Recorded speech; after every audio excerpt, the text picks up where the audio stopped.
Okay. Yay. I'm so glad that everybody could join us today for All About the Base with Bethany. I love that I have a personal connection with Bethany. She's so rad. We've known each other for maybe like 20 years now. Yeah. We met when I think your basement. You were living in a basement apartment with my best friend from college, and it was flooded at the time. Mhm.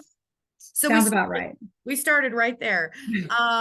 Anyway, we have a long history, and she has a long and extensive history with advocacy all over the place. She is currently in Iowa, originally from Iowa, but has spent time in DC. And I hear she has a slide that's going to tell you all about her. But I just wanted to hype her up a little bit and thank her for joining us today. I'm so excited that we could have you.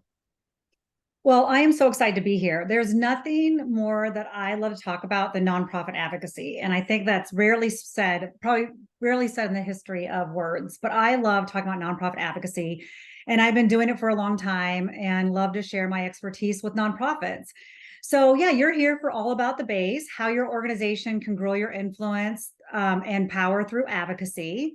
So, before I get into it, here, I think we're going to Oh, whoopsies, went too fast. So first, let's just talk a little bit about what you're going to learn today, and then I'll jump into who I am. So this is really an Advocacy 201 course.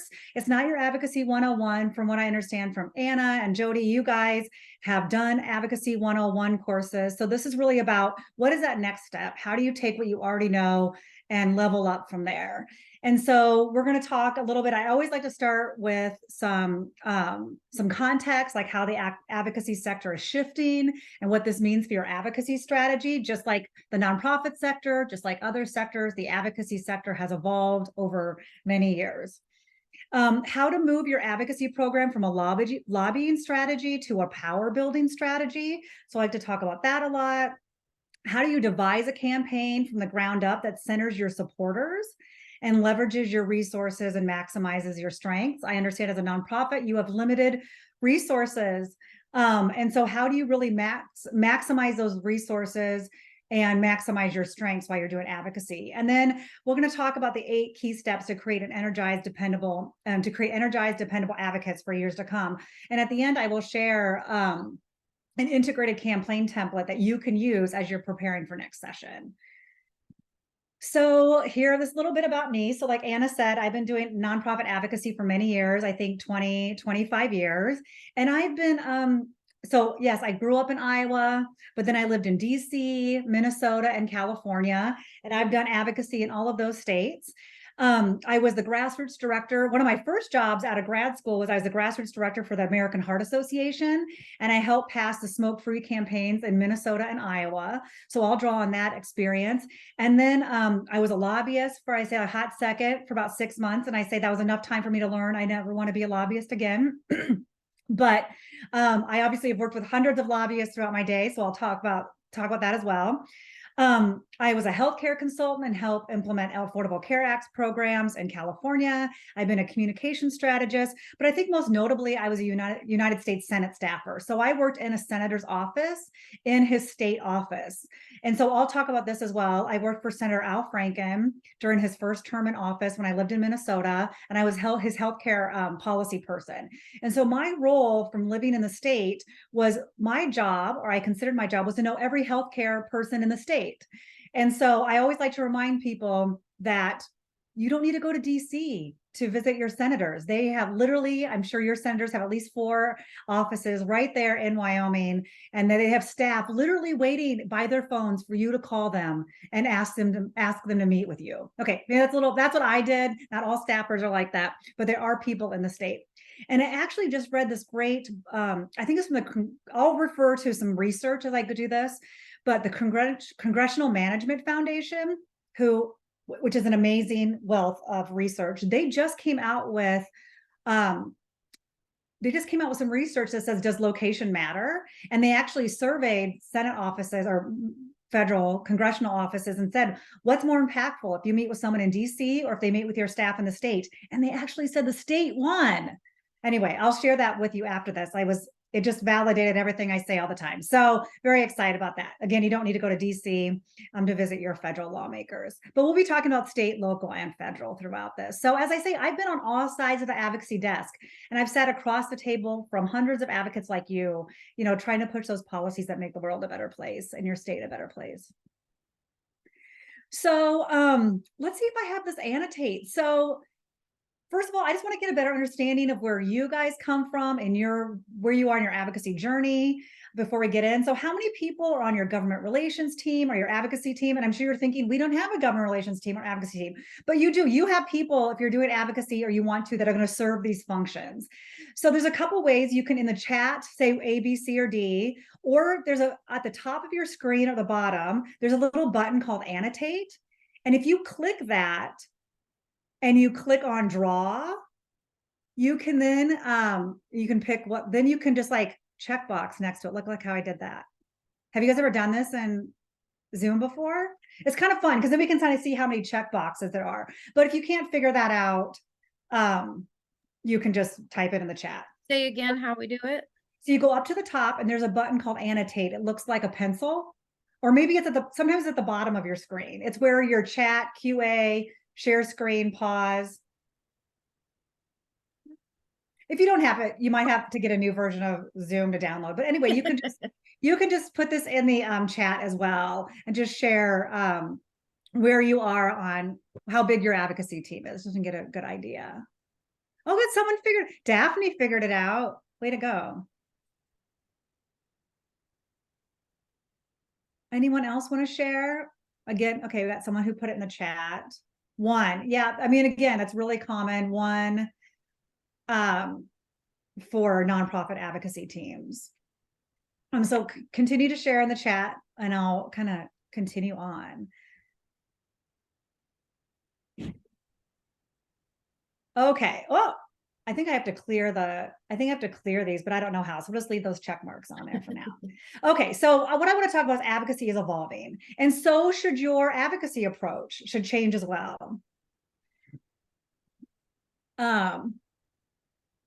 Look at that. I figured it out. Okay. So what's going on? So I like to talk about, again, put things in context, in the context in which you are doing your advocacy right now. So there's gridlock in DC. I call this understatement of the century, right? Now they are, you know, right now we have really big gridlock because they don't have a Speaker of the House. They can't do any business in the House, which the House is in charge of budgets in the federal. So there's a lot going on there. But I should say that the House and Senate, not really the House right now, but they do pass bills all the time. They're just ones that we are not looking for them to pass sometimes. You know, we're looking to Congress to pass these really big policies, right? Climate change, immigration, healthcare, housing, you know, senior services, nutrition. These are the things that we look to our federal government and our lawmakers to help us fix and change and solve. And in DC, it's really been slowed down a lot. I lived in Washington, D.C. And again, Anna referenced it with what her best friend from college. And I say the early aughts, it was the early 2000s.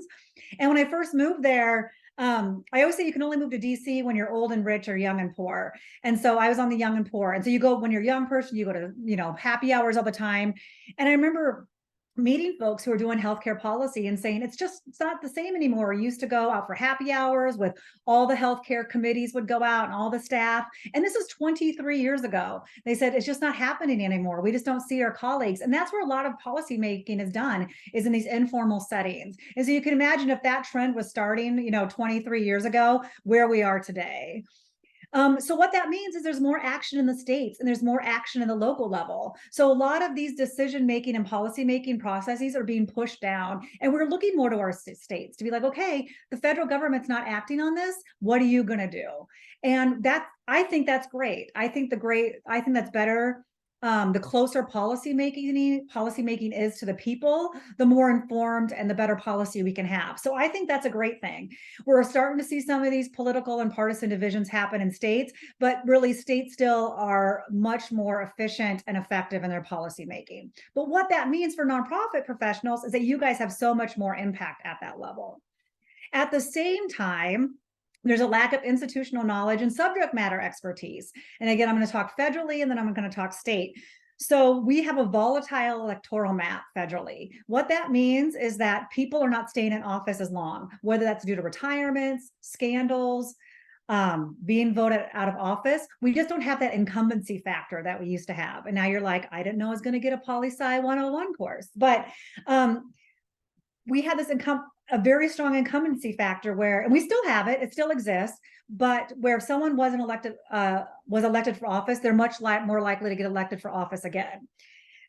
We just have less people running over and over again. We have people with retirements and scandals, et cetera. It's a very electoral a very electoral map.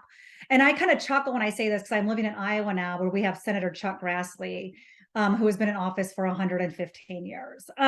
So it's kind of funny when I talk about it here, but we do have Joni Ernst, who's second term, I think, first or second term senator, I think second term senator. So we're seeing that in our state as well. And so I'm not sure, I should have looked up Wyoming and where you guys are sitting in that, but the trend is that folks aren't staying in office as long. And this is happening at state levels and in capitals, state capitals and city halls as well. Not only are they not staying in an office as well as long in the local levels, they just don't have they don't have policy staff, right? I know in Iowa, they have like a clerk that may like help some open mail, right? But they're not policy experts. And so what this means is there's a lack of institutional knowledge and subject matter expertise in our policy making bodies in the United States.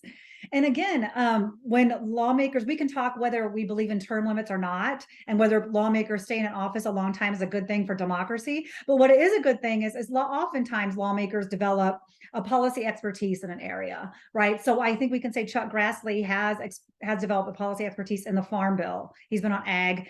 And I'm working with another client on the Farm Bill with him. And I think he said this is like his 15th Farm Bill. And the Farm Bill is reauthorized every 5 years or something. He knows it like the back of his hand. But that's not common. Most of your lawmakers who are going to be working on the Farm Bill or these other big pieces of legislation, and definitely your lawmakers in the state capitol, don't have policy experts. And this is a place where nonprofits can really excel. And so final note is the public sector is looking to nonprofits and the private sector for solutions and expertise. And I want nonprofits to be the ones who are filling that void.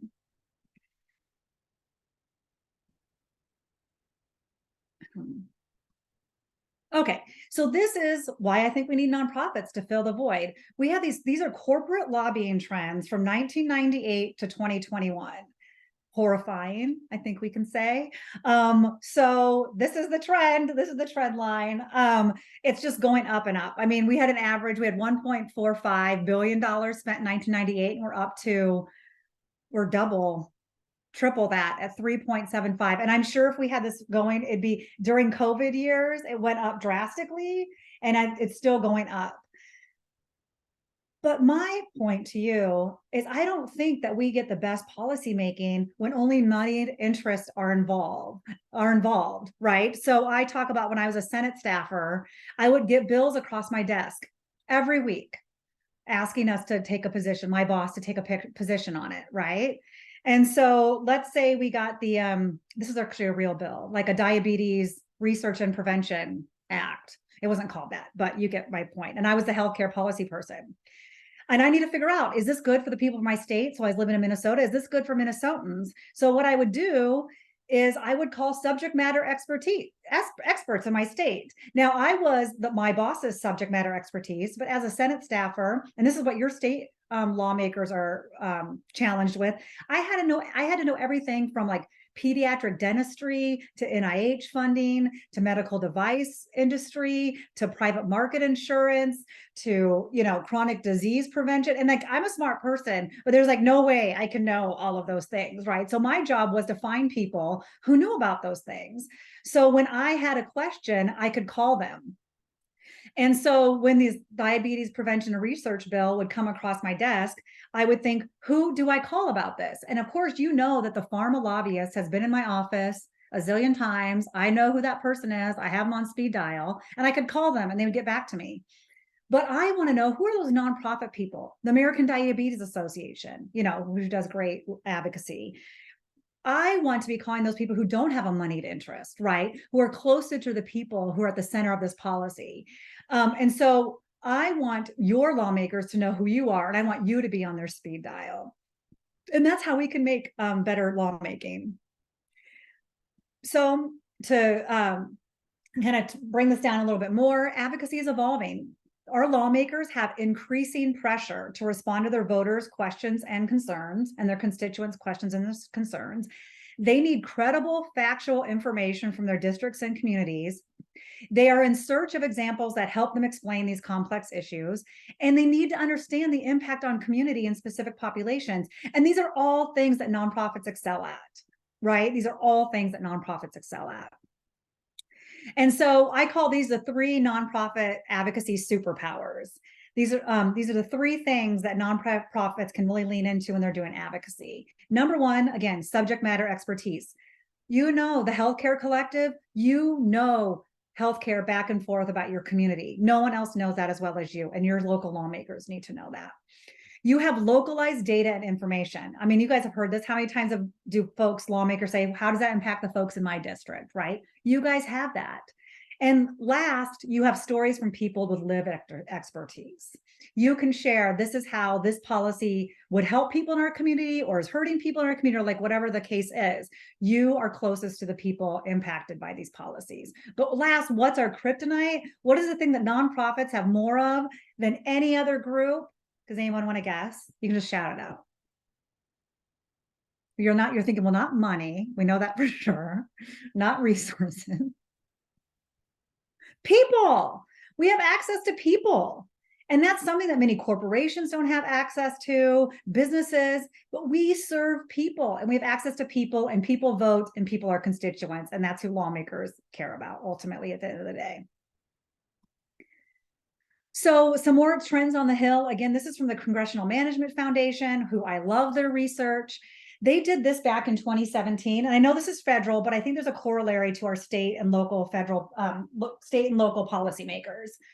So they went around and they asked members of Congress, and they asked their staff, what's the most effective advocacy strategy out of PAC campaigns, campaign contribution, direct campaign contributions, advertising, media advocacy, direct lobbying, a direct lobbyist. What is the most effective advocacy strategy? And they said direct constituent interactions have more influence than any other advocacy strategy by far. Congress, and I think other lawmakers, place a high value on relationships with the lawmaker and their staff. Citizen advocates are more influential when they provide personalized and local information to their lawmakers. And I love this last one. It's like citizens have a significant potential to enhance their advocacy skills and influence Congress. And that's just a really nice, polite way of saying people need training. There's effective way to do advocacy and there's ineffective way to do advocacy. And I can say, as someone who sat on the other side of the desk, a lot of people do ineffective advocacy strategies. So the more people are trained, the more nonprofits are trained to do this work, the better they are and the more effective they are. And that's why we're here today. And that's why I love doing this work. So just to put a little finer touch on it, people equals power. And this is from a veteran lobbyist, a lobbyist who's been doing this for a long time. I was just talking to her on the phone. I connect with all my people regularly. And we were talking, she works for local governments, right? So she represents local governments at a state capital. And she said, Bethany, I need to have a constituent to get a meeting. That's the only way to do it now. It's not like before. And this was at a state capitol, and I'm sure these trends, and you'll hear this if you talk to any lobbyist, we're going to talk about lobbyists a lot. I love to talk about lobbyists. But they need nonprofits and they need people to help connect them to those constituents so they can get a meeting and be more effective. So now I'm going to talk a little bit about the old way we do advocacy and the new way. So it's called out with the old, in with the new. And so you might recognize some of these practices, and some organizations still do these things, I'm telling you. But just like other sectors are evolving, so is our advocacy sector. And the more organizations that really flip the way they're doing advocacy and practice these new ways will be more effective. So the old way, the lobbyist lawmaker relationship is paramount. And again, I see this a lot, and I think there's many reasons why this is happening. So many reasons is you have to I wouldn't say you have to, but most likely, unless you have someone on your team who's going to be up the Capitol all the time during session, you're going to have a contract lobbyist, right? You're going to have that person up there who's sitting those committee meetings. They probably have 6 or 7 other clients, probably in the same sector as you. If you're healthcare, health and human services, if you're arts, if you're homelessness and housing, they usually kind of they have their own kind of subject matter expertise and usually represent similar clients. And in the old way was that relationship was paramount, right? Making sure that lobbyist lawmaker relationship was really tight. That's not the way anymore. The constituent lawmaker relationship is paramount. As I said from that last slide, many lobbyists can't even get meetings with legislators unless they have a constituent engaged as somewhat involved. So it's really about how do we build that relationship between your supporters, your donors, your volunteers, and their lawmakers. The advocacy strategy is lobbyist directed and lobbyist led. Again, sometimes the only one we have on our team following this, every single day is that lobbyist.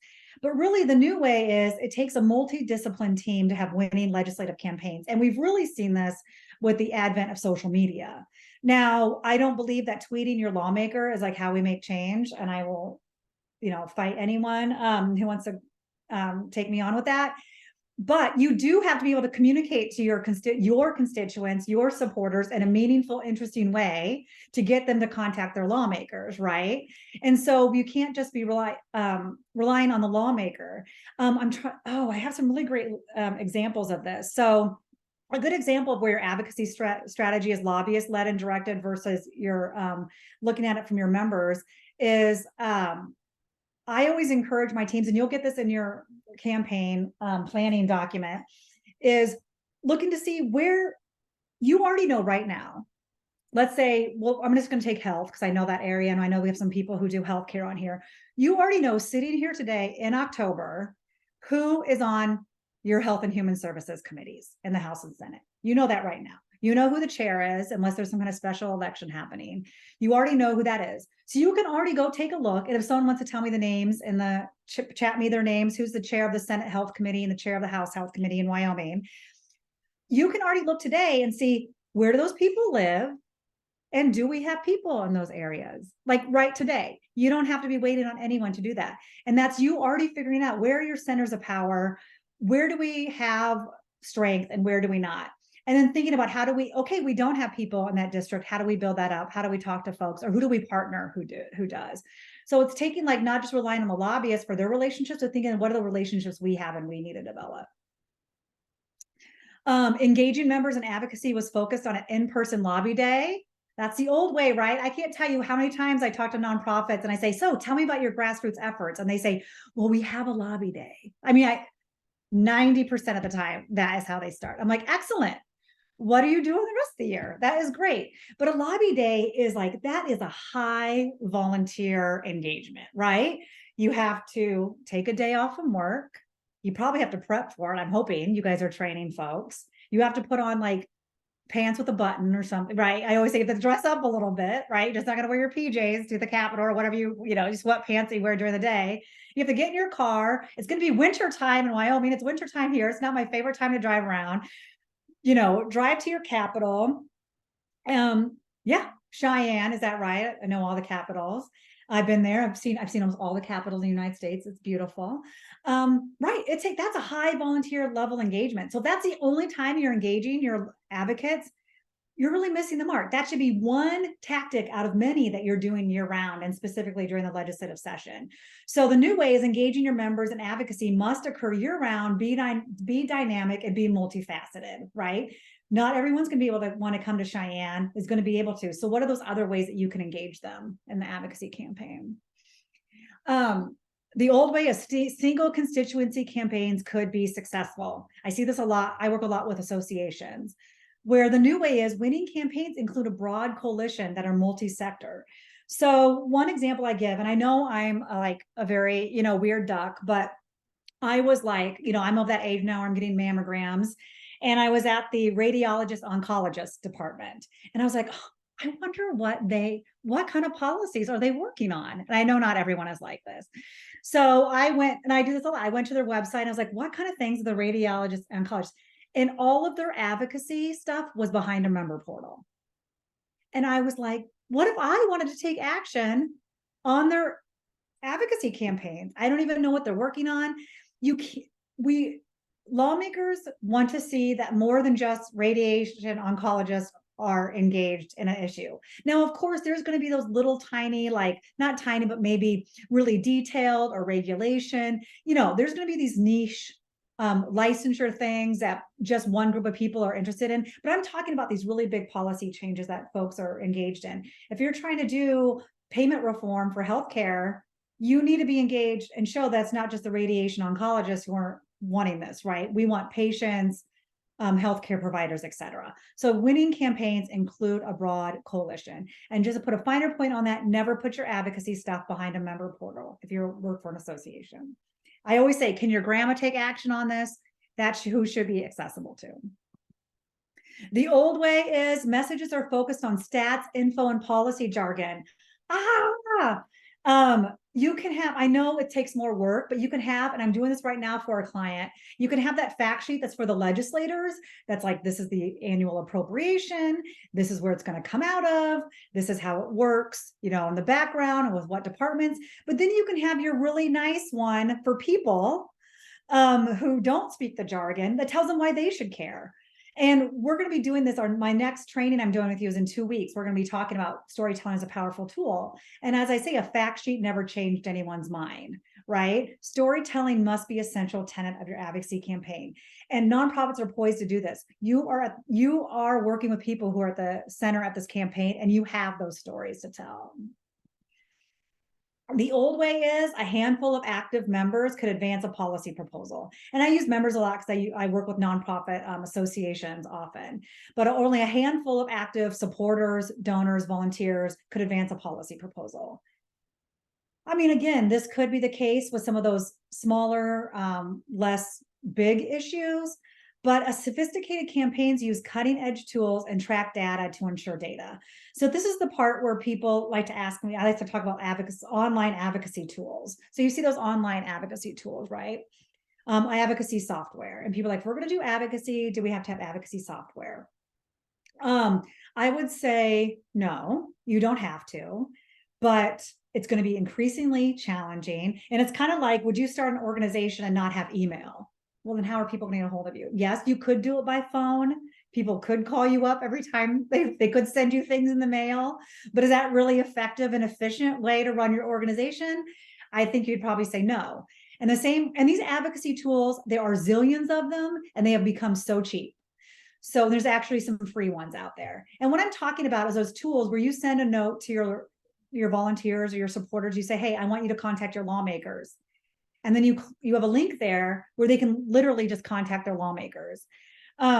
Even me, I am one likely to take action on your advocacy campaigns. I am there. I am so there. But if I have to look up my lawmakers' information, which I know I should know, but my lawmakers have been changing every few years due to that thing we just talked about, the volatile electoral map.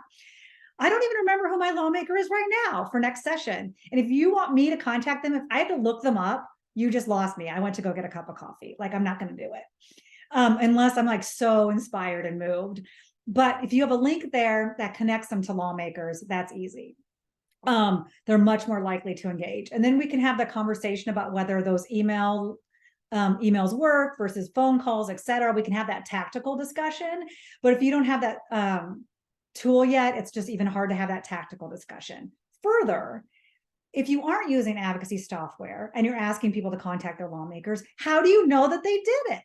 Do you ask them to write you back and tell you? Right? You have no idea how effective and how successful your campaigns are. I mean, you do at the end of the day when people are voting, but I don't think you want to wait until people are about ready to press that button to figure out if people contacted them or not, right? You want to know, was the head of our Health and Human Services Committee contacted, and how many times and by who? Oh, sorry, I just pulled up your Jody sent me the link and I was going to look up so I can use their names. So you want to make sure that that person has been contacted, the chair of these important committees, right? Because they're going to be able to say whether they're going to hear your bill, move it on, et cetera.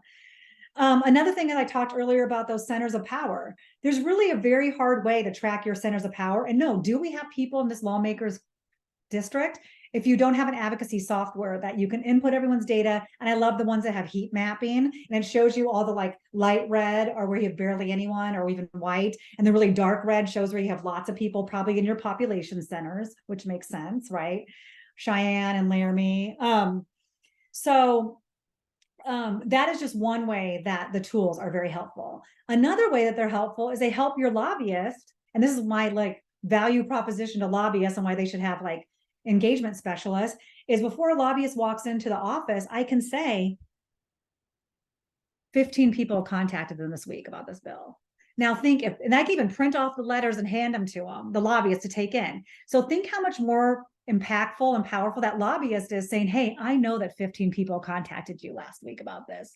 The lawmaker, if they haven't been tracking that, is going to feel like, oh yeah, of course I knew that, right? And then they're, after you leave the office, they're going to be like, hey staff, I just heard that 15 people contacted me about this. Is that true? Right? That's going to start a conversation in their office, I guarantee, if you already have that information. So definitely advocacy software. Again, there's free things out there, there's cheap things out there, etc. Every time I click off of this, here we go. Oh, advocacy was only directed at paid members and membership organizations. I referenced this before, especially like associations. Like I work with the like Iowa Food Bank Association, or the Head Start California, which is the Association of Head Start Programs, or the California Primary Care Association, or the Iowa Primary Care Association, which is the Association of Community Health Clinics, right? So I work with a lot of membership associations. Again, just don't put that stuff, don't ever have a paywall or have some kind of wall where people can't get to your advocacy information. If they're so inspired and moved to take action on your issue, you want them to, right? And advocacy takes many voices, and the people who care should be easily able to participate in your advocacy efforts. Okay, so that's the out with the old, in with the new. Does anyone have, before we move on to the next section, did that inspire anything? Did you think about that? Do you say, oh my God, I've seen people doing that? I've seen this. And feel free to comment or not. You can always put things in the chat too. So question 2, you can do that annotate thing again, or you can put in the chat, what keeps you up at night about your advocacy program? And so many of you will say, all of these, Bethany, why do you make us choose? But just for the sake of this discussion, having enough budget and resources to accomplish your goals, developing and moving our policy priorities forward, developing our grass tops or key contacts or grass tops. We talk about this a lot. When I say grass tops, yeah. So grass tops and key contacts program. So building your grass tops, getting those, who are those people connected to the lawmakers that you want to make sure you're engaging. Growing and engaging that grassroots base, right? So advocacy is like a little pyramid. We have our grass tops up here and our grassroots down here. Or needing to train our members on how to advocate effectively for our policy goals. Okay, we got a mark for E. Love that.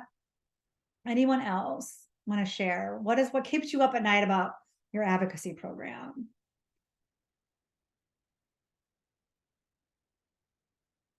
B, we got a B, we got another E, couple B's. And those are kind of connected to, I mean, again, I know everyone struggles with all these things. Well, what's great about E is that is such, I would say, lack of an easy thing to fix, right? I say that knowing that it's challenging, but out of all these things, that's one of the easier things to fix in your advocacy program. Developing and moving forward your policy priorities. Yes, a lot of nonprofits, the base, the beginning part of our policy work is that policy research and development. And so sometimes that's a challenge as well for nonprofits. Okay, I'm going to clear this.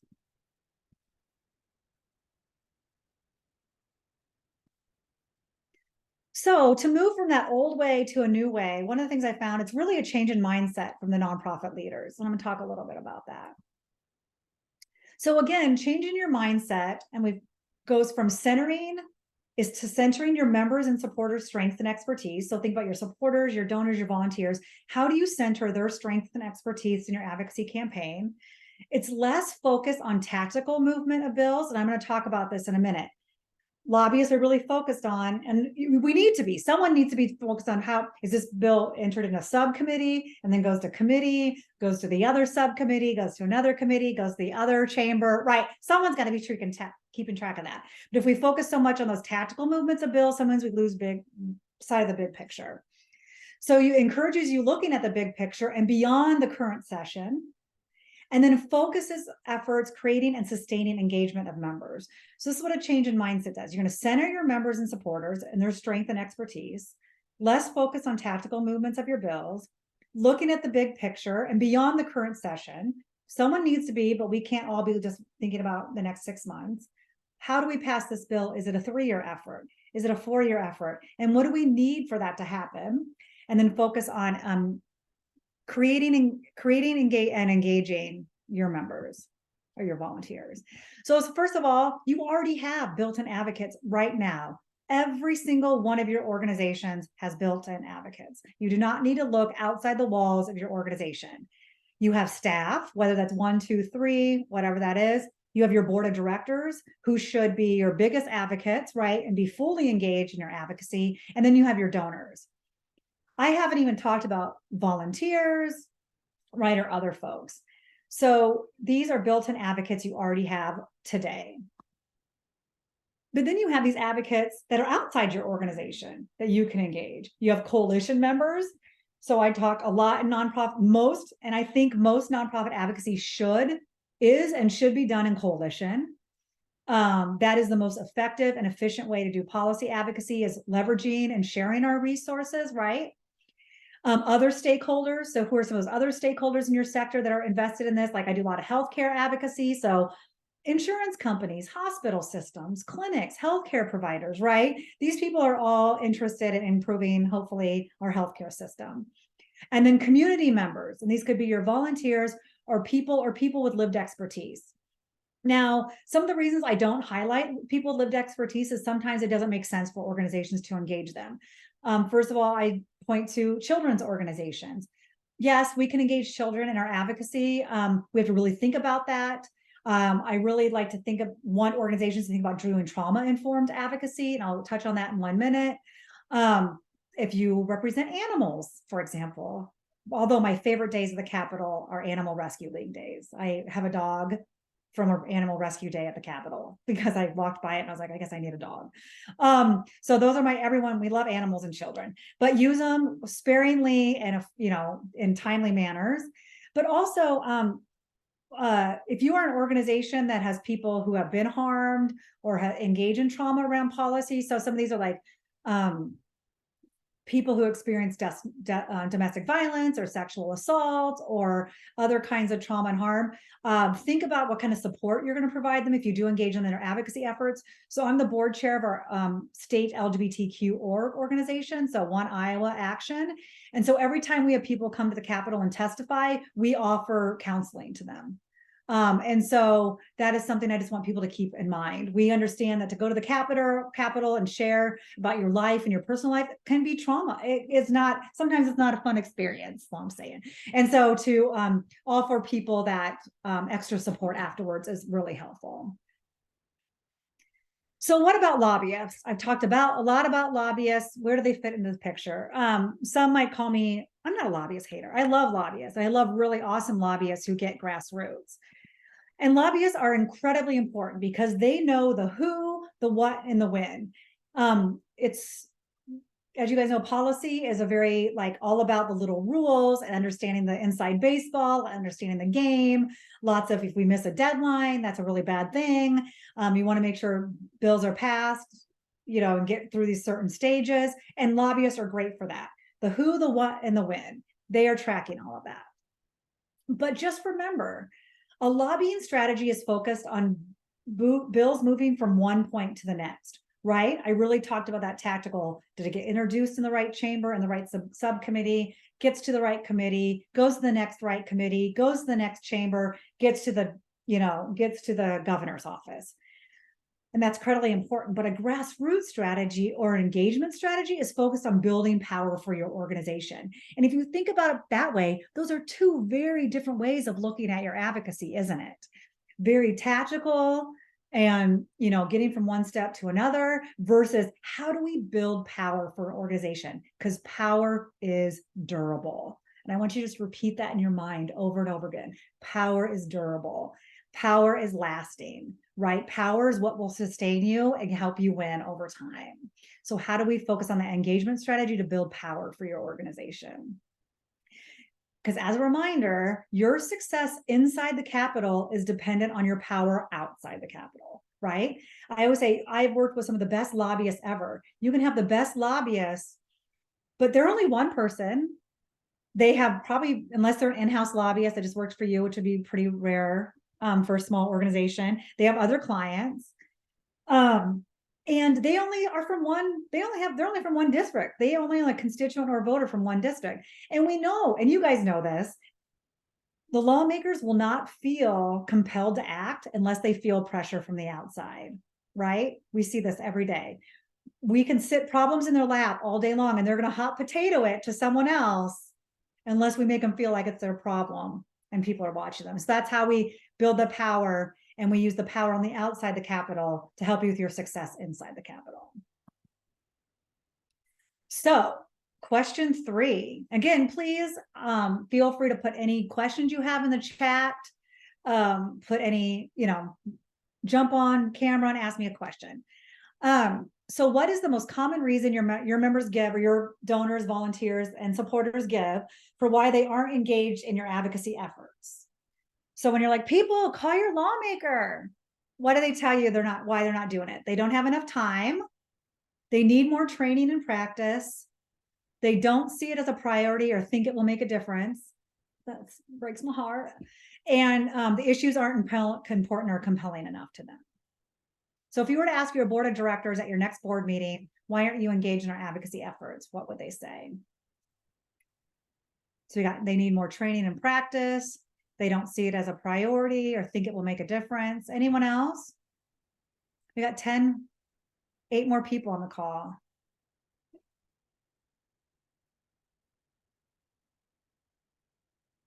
I see a random, okay, another one. Next to need more training. Well, you know, again, what's great about all of these things, except for maybe the time one is harder, but that's just make it easier. These are all things that we have power over, we can control, right? Maybe sometimes we can't control who's in the legislature. We can't control who is the chair of the health committee or the housing committee or the ag committee, but we can control if our constituents or our supporters have trainings, right? Or if we can have strong enough messaging to compel them to act on our issues. And if they're already one of your donors, they've already showed a vested interest in being engaged, right? They're already engaged in your organization in some way. And in my Advocacy 101, I do a lot of how advocacy contributes to your bottom line and how moving donors into advocates. Donors who are advocates give 60% more, donate 60% more than donors who aren't advocates, right? So it's not just for like, yes, we're going to make the world a better place, you know, and pass good policy, but it's also good for your organization fiscally. So now we're going to go into those key elements that I am going to talk about that you are going to get at the end of this session is a template campaign planning. And it goes through each of these sections. And this is something I recommend maybe you do as a board exercise, or whoever your key core team is, maybe staff, you know, walkthroughs, definitely your lobbyists if you have one, or your coalitions can do this together, etc. So these are 8 key elements of a winning campaign.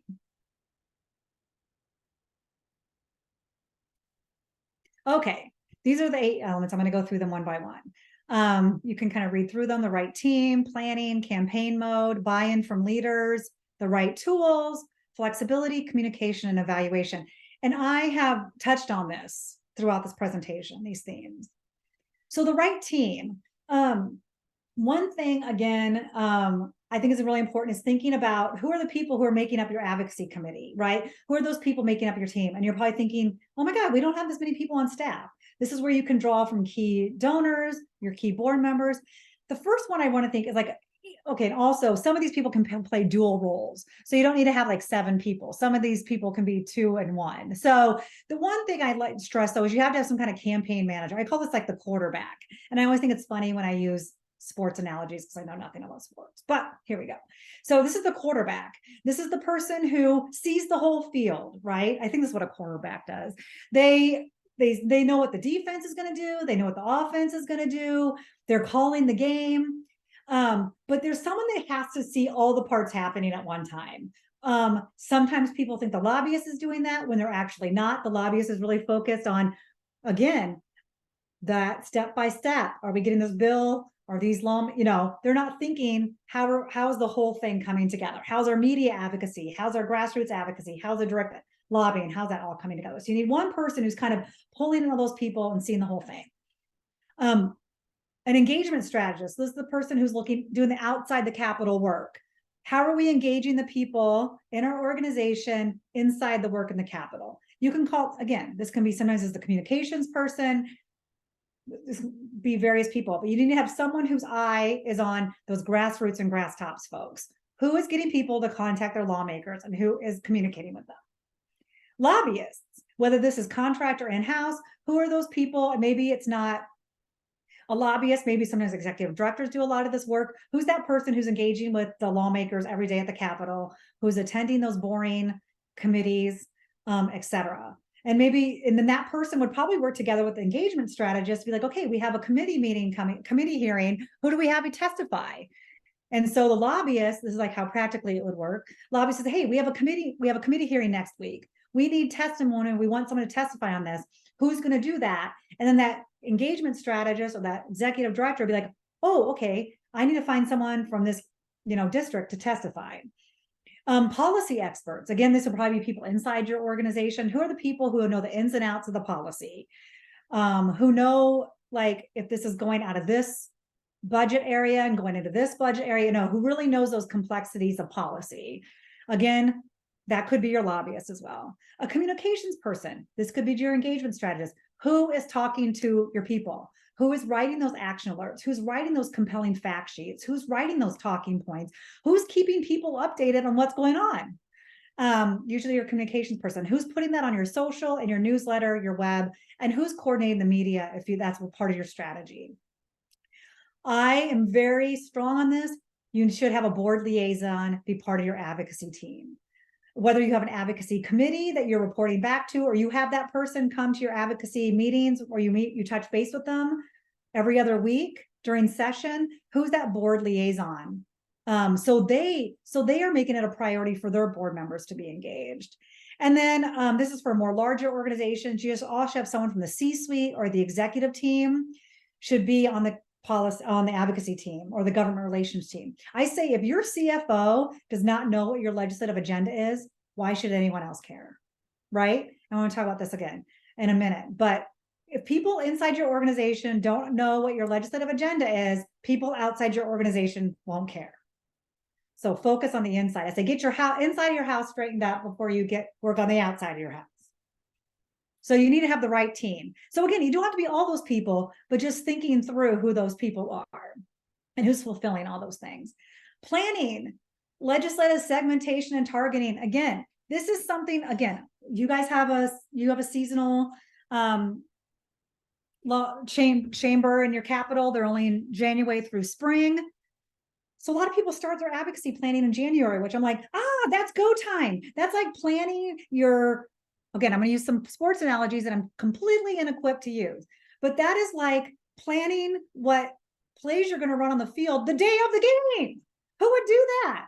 No, you should be doing that all week, right? I mean, I don't know about sports, but I feel like they do lots of practicing and do that stuff before the game. Could you imagine if I don't think Wyoming has a professional football team. I think lots of you guys are Denver Broncos fans. The Denver Broncos just showed up one day. It's like, okay, let's decide what we're going to do today. Right? No. And you guys shouldn't be doing that either.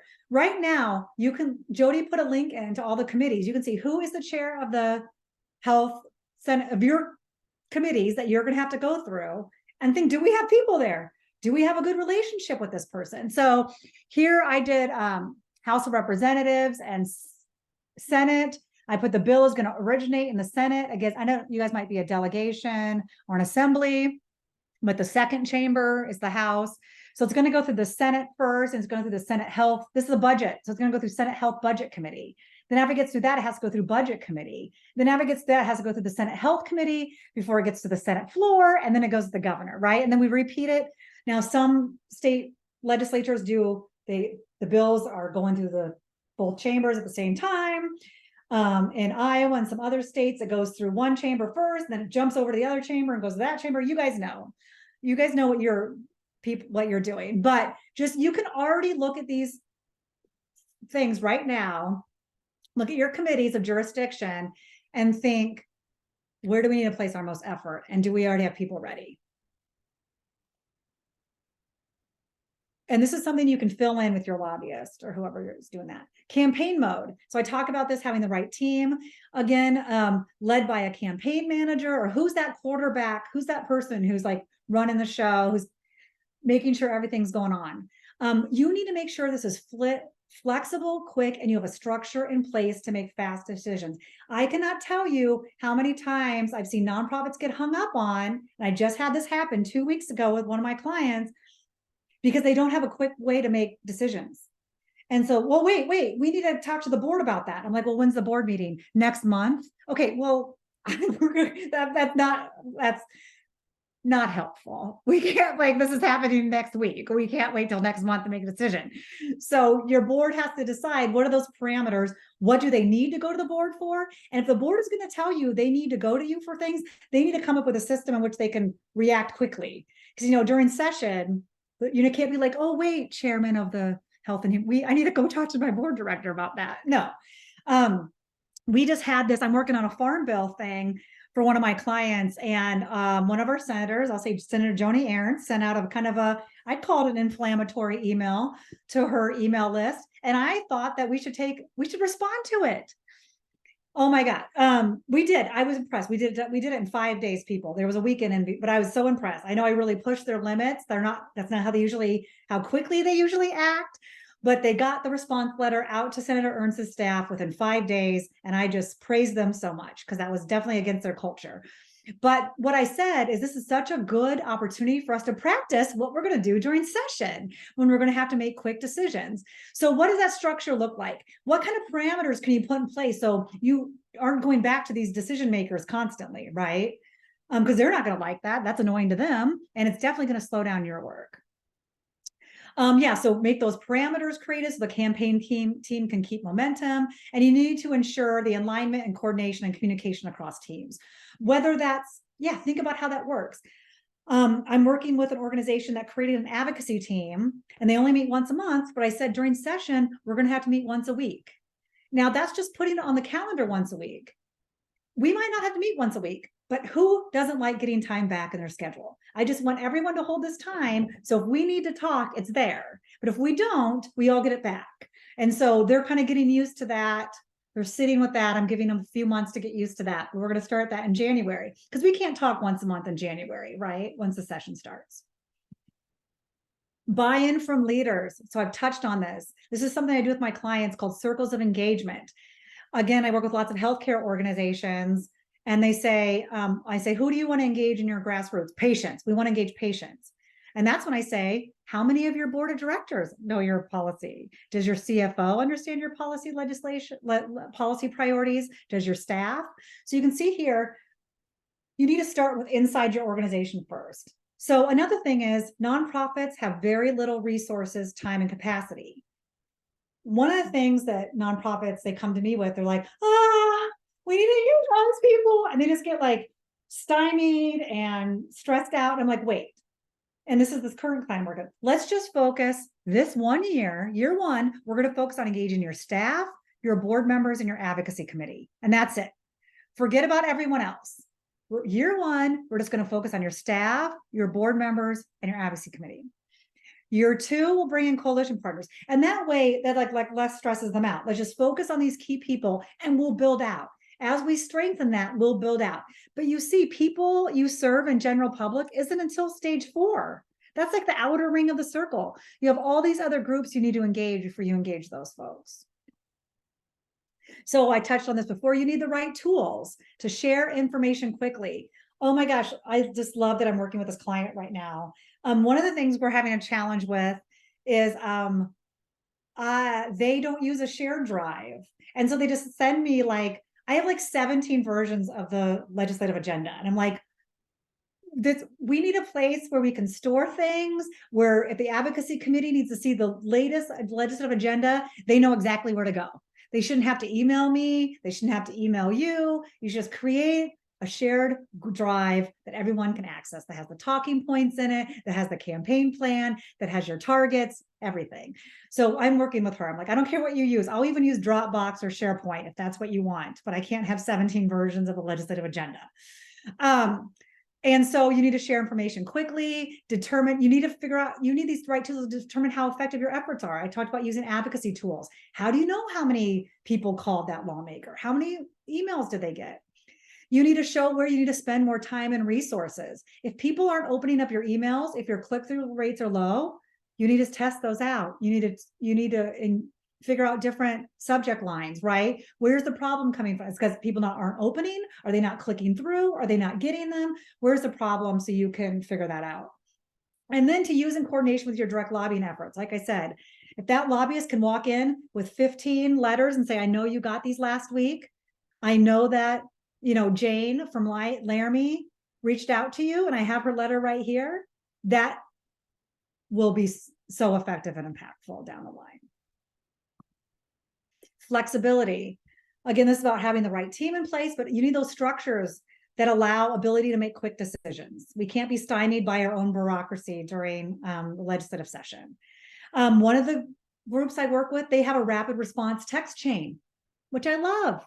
So whenever the lobbyist needs something and they're sitting in committee, we have this whole thing in Iowa where you make declarations on bills. It's very different than other states. They're like, hey, do you want me to support or oppose this piece of legislation? And our lobbyists can send us the bill number. They give us their little, like, this is my 2 cents worth. And then through a text chain, we can go back and forth. And by the end of the day, Keenan, the lobbyist, knows what they can do, right? And it goes fast. And if someone doesn't respond, then that's, their own problem. You need parameters created in advance so you can keep momentum, and flexible resources depending on the needs throughout the campaign. I have another client who was like, let's do some social media ads. And I'm like, why? Okay, we'll talk about that. But I think, what would be the end goal of that? Is it to engage people in the campaign? Is it do a petition? Is it to build your email list? Or do you want to have lawmakers see this? I think maybe we take those monies and we do a half-page ad in Joni Aaron's hometown newspaper. How about that? I think that would be better ROI. But making sure that they have, making sure those resources are flexible. So like, oh, well, we already budgeted them to social media, so they have to be used there. Well, I don't think it's going to be as flexible in that place. So having flexible resources so you can do a tactic that's really going to work. And then communication. You should be creating those top line, what are those talking points? What are those top line messages that resonate? Some people create them for, Republicans and Democrats. Some of them create them for moderates and conservatives. Some people just create, maybe you don't need to get that detailed. It really depends on, what does your legislative body look like? What do they respond to? Sometimes we have messages for lawmakers, and we have messages for, so engage, getting people engaged, for your donors and, volunteers and supporters. You'll want to use these main messages to create communication targeted audiences. Again, you're going to be talking very differently to lawmakers than you're going to talk to your supporters. I can't tell you how many lobbyists and policy experts I haven't technically arm wrestled them, but I would, when I'm like, we can't use the word value-based purchasing, or maybe we can, that's probably not a good one. I don't know. Medical loss ratio. I'm trying to go back to my jargon in healthcare to get people engaged. That I'm even engaged and I'm turned off by that, right? But you may need to use medical loss ratio or value-based purchasing to lawmakers, right? But you may not use that as your top line message to your supporters and to get them engaged. You may need a specialized campaign website. I see this a lot with coalitions. If you're working, like when I worked in Minnesota on our Clean Indoor Air Act, it was called the Freedom to Breathe campaign. And we had a Freedom to Breathe website, et cetera. We were able to keep all these things on, and then heart, lung, and cancer, and all the other ones, we shared that stuff out, et cetera. And then share it work-wide, be on your advocacy team. Your staff might be really engaged in this. Again, your board of directors, et cetera. And then lastly, afterwards and during, evaluation should be taking place continuously. What does that open rate look like? What does that click-through rate look like? How many people are sending messages? What feedback are you hearing from people? I'd like to send random messages to people like, hey, I sent this action alert. Did you take action? Or did you hear back from your lawmakers? Have them forward back their responses. But then you can kind of see what's going on. Figure out what your weekly actions and weekly metrics are. Maybe weekly is too much, every other week, one time a month. Use these metrics to guide your strategy. Again, why aren't people opening our emails? Is it because we have a bad email list? Is it because we haven't done clean out of it? Is it because our subject lines suck? I don't know. But if you don't look at the data, you won't be able to change anything. And then obviously the post-campaign evaluation is a necessity. What went right? What went wrong? What can we do better? Right afterwards, after the session, and do that as soon as you can. I know people are like, session's over, I want to go to the mountains, or whatever people do in Wyoming, but have that evaluation while it's fresh in people's minds, so you can say, what were those email messages that people clicked on, right? Was it about a timing thing, etc.? Okay, we're almost to the end, you guys. I love this stuff. Okay, so now that you've learned we've talked about all the things, this is my last question. What would you need to create a reliable base of advocates? So you thought about all the things we've talked about. Would you need the buy-in from your boss or leadership? Do you need an advocacy roadmap or advocacy plan to ensure you are strategically building your advocacy program? Do you need more synergy between your lobbyists, your policy teams, your communication, or maybe more synergy between the board? Okay, more staff. Everyone's like, we need more staff. We need more resources. Do you need more training? Yeah. What do you, D&E? Yeah. Always need more resources.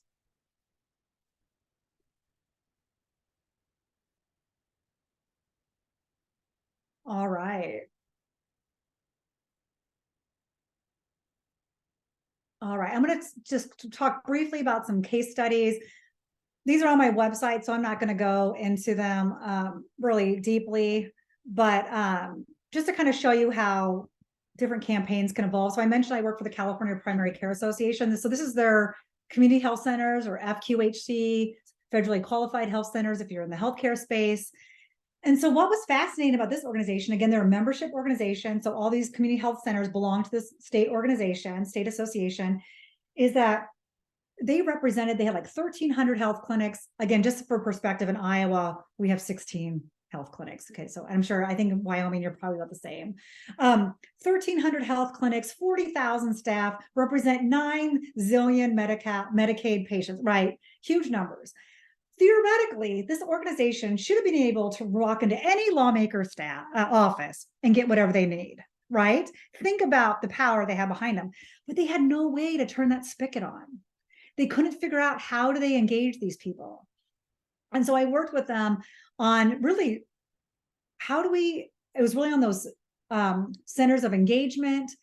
Another thing they did a lot was in California, the political environment is a little bit different than in the states we live in, but it's all Democrats all the time. Which meant that a lot of bills, and this might be the same way for Wyoming with Republicans, a lot of bills sail through the process, but they would get hung up at the governor's office. It was all about what the governor was going to do. And actually it's October and he's signing and vetoing bills like right and left. This is when he does all his work. And so I'm hearing what's passing and what's not passing. But what they would do is, because this was a lobbyist-led effort, because their bills sailed through the legislative process, they didn't engage their people.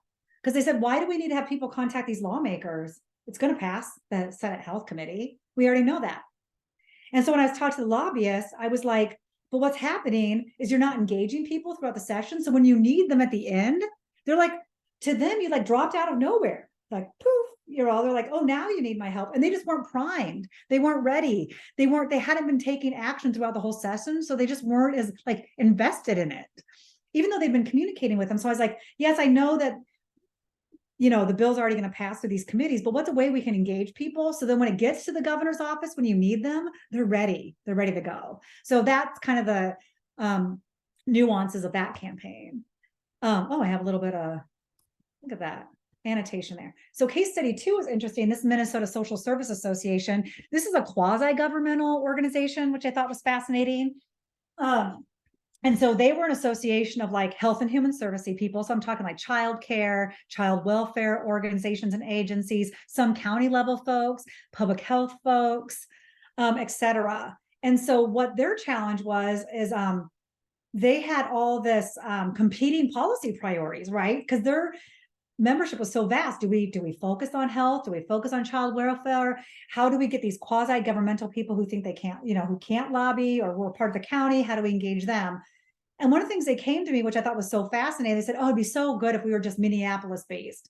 Because then we would, engage those people. And I was like, do you know how many people come to me and be like, I wish we were statewide based?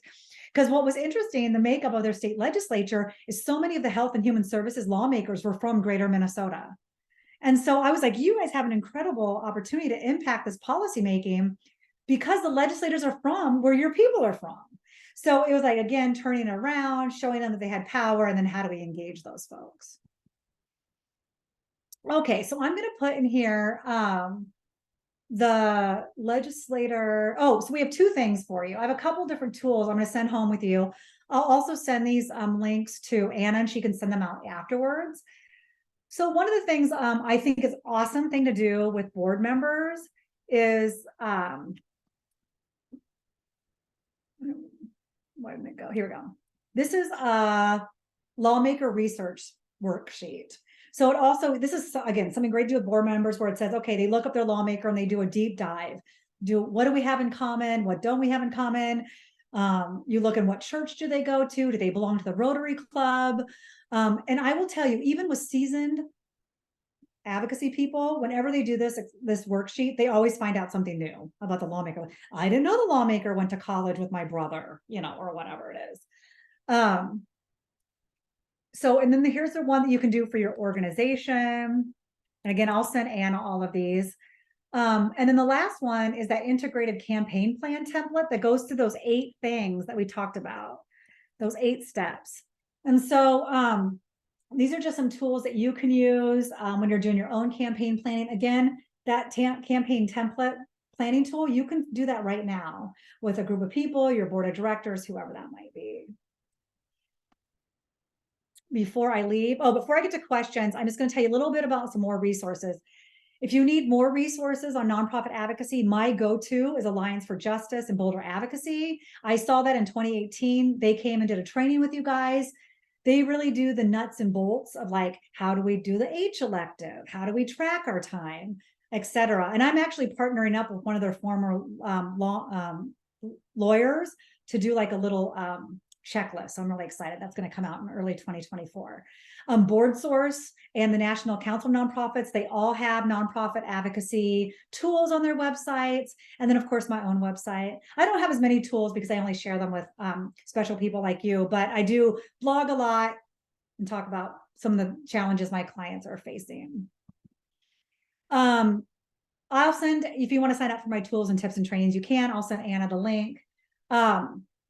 But I'm going to send a feedback. We'll take chats. I like to end on this note. I just like to take a deep breath and say this out loud before we get into questions, because that really centers me. This is one of my favorite quotes. And I kind of do this. If I were a person who got tattoos, I might get one like this, but it'd have to be shorter because that's a really long tattoo to get.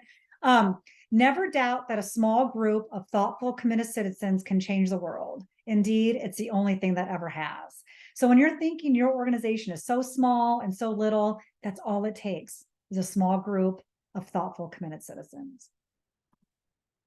And connect with me. So yeah, let's take some questions. I'm going to stop sharing this. I'm going to throw some more resources in the chat. Again, I'm going to send these to Anna when I'm afterwards, so you guys don't have to save all of these. Boulder Advocacy and the Democracy Capacity Project, they're doing state by state advocacy rules. Unfortunately, Wyoming's not on there, but I'm going to email them and ask if Wyoming can be put. Iowa's on there. So they go through and said, what do you need to do if you want to do advocacy in Wyoming? And like for example, for Iowa, there's no limits on grassroots advocacy. You don't need to track it. There's no limits to it. Where when I lived in Minnesota, I had to track all grassroots advocacy.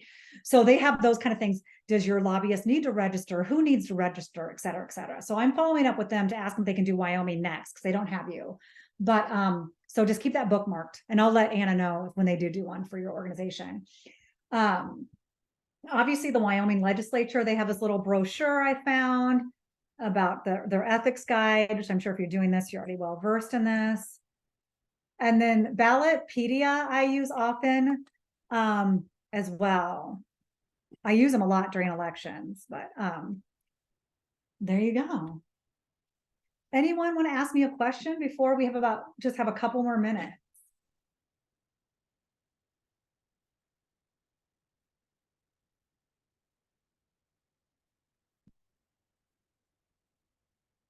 Of course, I have this quick little evaluation. It literally takes 30 seconds, but it means so much to me. If yeah, are you guys excited to do advocacy this session? I'm excited. So I work at Habitat in Cheyenne, Oh, yeah. and we actually got a grant from Habitat International Yes. to hire a lobbyist. And so we're excited to kind of be able to do that on a different level this year. Awesome. I think I have a checklist, like questions to ask your lobbyist when you're hiring one.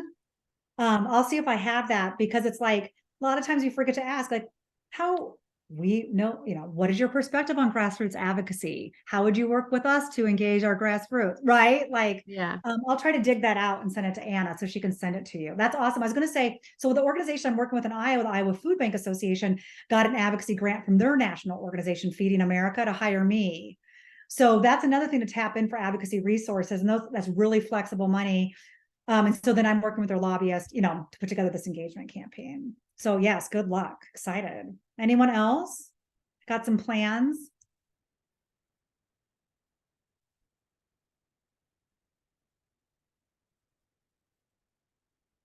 Well, I hope you feel a little bit more equipped, or not, if not overwhelmed. Again, I'm going to send all these links to Anna after this so she can share them with you. They've recorded this. Also send my slides over. But first, I just want to thank you. Thank you for being nonprofit professionals. Thank you for being nonprofit advocates. It's because of folks like you that our communities are strong and growing and thriving. So just thank you every day for the work that you do as nonprofit professionals. And thank you, Anna, and the Wyoming Nonprofit Network, for allowing me to be here. Thank you. Thank you, Bethany. And you've your contact information there for anybody to reach out directly if they wanted to. Yes. Yeah, I will send that to you too. Excellent. So just on an email. Yeah. All right. Thank you for joining us, everyone. Give you a little bit of time back in your day. And actually, before we go, let me just confirm if some of you have not signed up yet, we have another part of the series with Bethany on the 24th at 11 a.m. And that is on our site to register for, just same place that you would have registered for this. So yeah, we're going to be digging into storytelling. So excellent. Thank you so much, everyone. Thank you again. Bye.